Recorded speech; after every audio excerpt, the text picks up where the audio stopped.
नमस्कार दोस्तों, स्वागत है आप सभी का एक बार फिर से आपके अपने YouTube चैनल टेक्निकल जॉब ज्ञान में। दोस्तों, बड़ी अपडेट आ रही है PGCIL की तरफ से।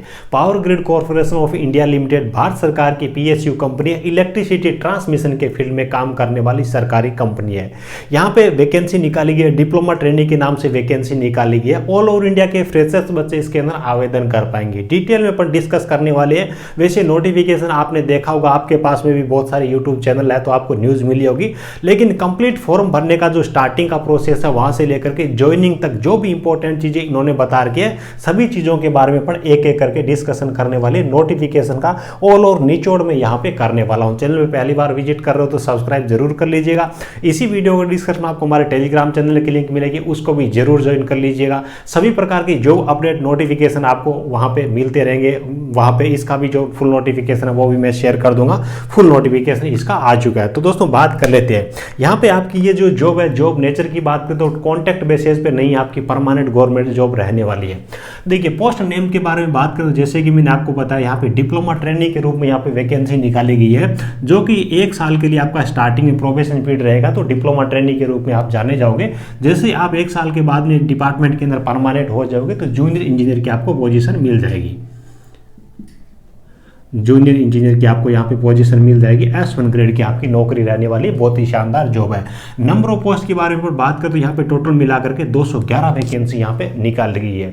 यहाँ पे देखिए, वैसे 3 स्ट्रीम के लिए वैकेंसी निकाली गई है। जैसे कि आपकी सिविल इंजीनियरिंग है ना, सिविल इंजीनियरिंग है, इलेक्ट्रिकल इंजीनियरिंग के लिए यहाँ पे वैकेंसी है, और उसके बाद में इलेक्ट्रॉनिक्स इंजीनियरिंग है, इसके लिए वैकेंसी है। डिटेल में और ज़्यादा इनसे जुड़ी जो ब्रांच है वो भी इसके अंदर एलिजिबल है।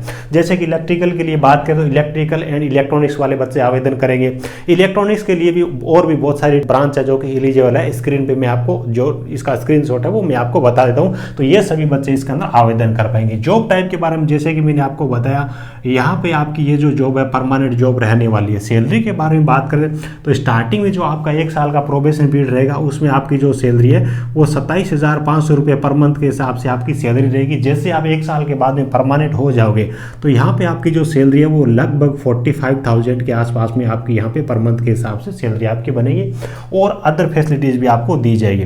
बात कर लेते हैं एजुकेशन क्वालिफिकेशन के बारे में, कौन कौन इसके अंदर एलिजिबल और कौन एलिजिबल नहीं है। जिन बच्चों ने डिप्लोमा कर रखा है संबंधित ब्रांच में वो सब बच्चे इसके अंदर एलिजिबल है।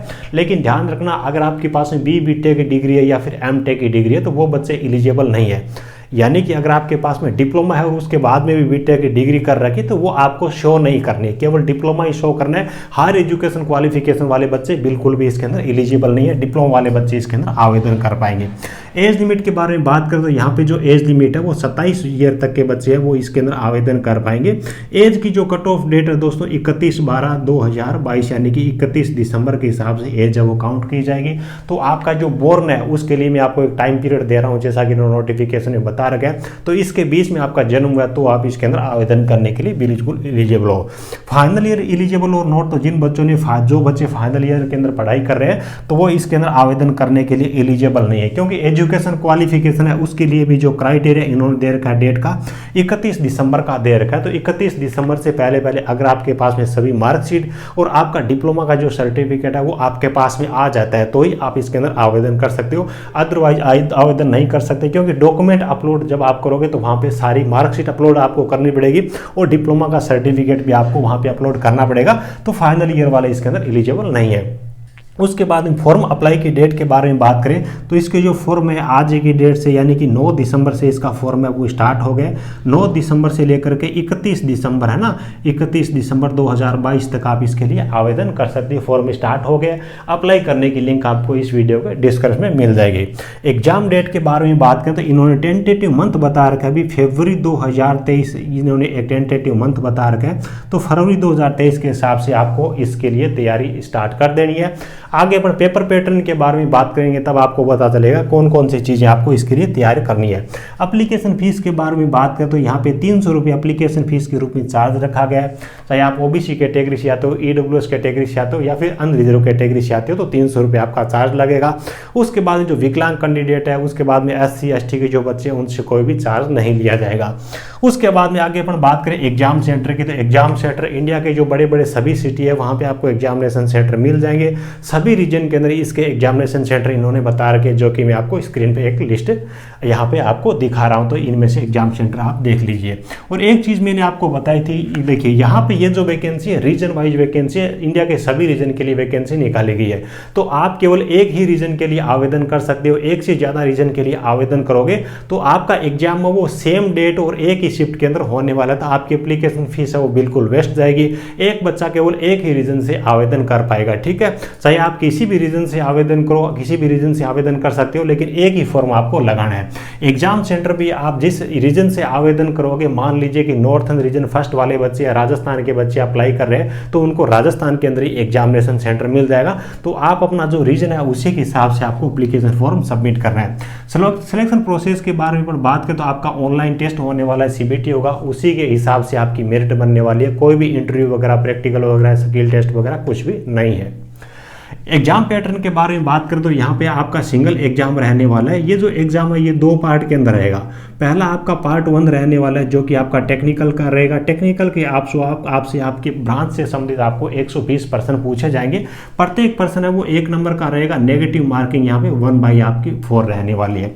उसके बाद में इसी पेपर का एक ही पेपर होगा, लेकिन इसके अंदर पार्ट 2 होंगे। तो सेकेंड जो पार्ट होगा ये आपको 50 नंबर के 50 प्रश्न पूछे जाएंगे। इसके अंदर आपको कौन कौन सी चीज़ें पूछी जाएगी, तो मैथ इसके सिलेबस के अंदर है, रीजनिंग इसके सिलेबस के अंदर है, ठीक है। और उसके बाद में आपकी इंग्लिश सब्जेक्ट है, तो इनसे संबंधित आपको 50 नंबर के 50 प्रश्न पूछे जाएंगे। नंबर ऑफ फॉर्म की बात करें तो जैसे कि मैंने आपको बताया केवल मात्र आप एक फॉर्म ही सबमिट कर सकते हो। एक से ज़्यादा फॉर्म सबमिट करोगे तो आपका लास्ट वाला फॉर्म ही वैलिड माना जाएगा। मेरिट के बारे में बात करें तो जिस रीजन से आप अप्लाई करोगे उस रीजन की अलग से मेरिट बनेगी। टोटल 211 पोस्ट होगी, एक साथ मेरिट नहीं बनेगी। किसी रीजन की कम रह सकती है, किसी रीजन की ज़्यादा रह सकती है। अच्छा ये रहेगा कि आप अपने रीजन के अंदर ही आवेदन करना। डॉक्यूमेंट आपको आवेदन करते टाइम कौन कौन से अपलोड करने पड़ेंगे उसके बारे में बात करें तो सिग्नेचर आपको अपलोड करने पड़ेंगे, पासपोर्ट साइज आपको फोटो अपलोड करनी पड़ेगी। फोटो का बैकग्राउंड कोई सा भी हो सकता है, रंगीन बैकग्राउंड होना चाहिए, व्हाइट नहीं होना चाहिए। उसके बाद में आपको डिप्लोमा का जो सर्टिफिकेट है वो अपलोड करना पड़ेगा। डिप्लोमा की सारी मार्कशीट आपको अपलोड करनी पड़ेगी। डेट ऑफ बर्थ के प्रूफ के लिए 10th की मार्कशीट है वो आपको अपलोड करनी पड़ेगी।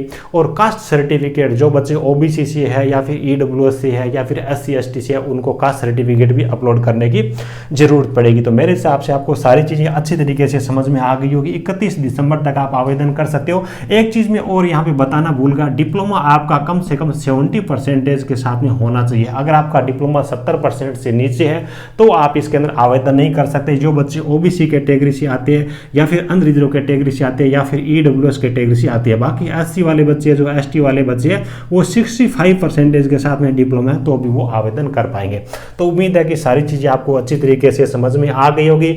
बेहतर तैयारी करने के लिए देखिए जूनियर इंजीनियर इलेक्ट्रिकल की जो बच्चे तैयारी कर रहे हैं, हिंदी मीडियम से जो बच्चे जिनके पास में जूनियर इंजीनियर का हिंदी मीडियम का जो स्टडी मटेरियल उनके पास में नहीं है तो हमारे खुद के जो हैंड रिटन नोट्स है उनके जरिए भी आप अपनी तैयारी कर सकते हो। बाकी आपके पास में अच्छा स्टडी मटेरियल है तो उनसे भी आप तैयारी कर सकते हो। वीडियो अच्छा लगा हो तो एक प्यारा सा लाइक करना, अपने दोस्तों के साथ में इस वीडियो को शेयर जरूर करना। इसकी जो टेस्ट सीरीज वगैरह जूनियर इंजीनियर इलेक्ट्रिकल के लिए सभी हमने एप्लीकेशन पे प्रोवाइड कर रखी है तो वो आप जरूर चेकआउट कर लीजिएगा। Thank you.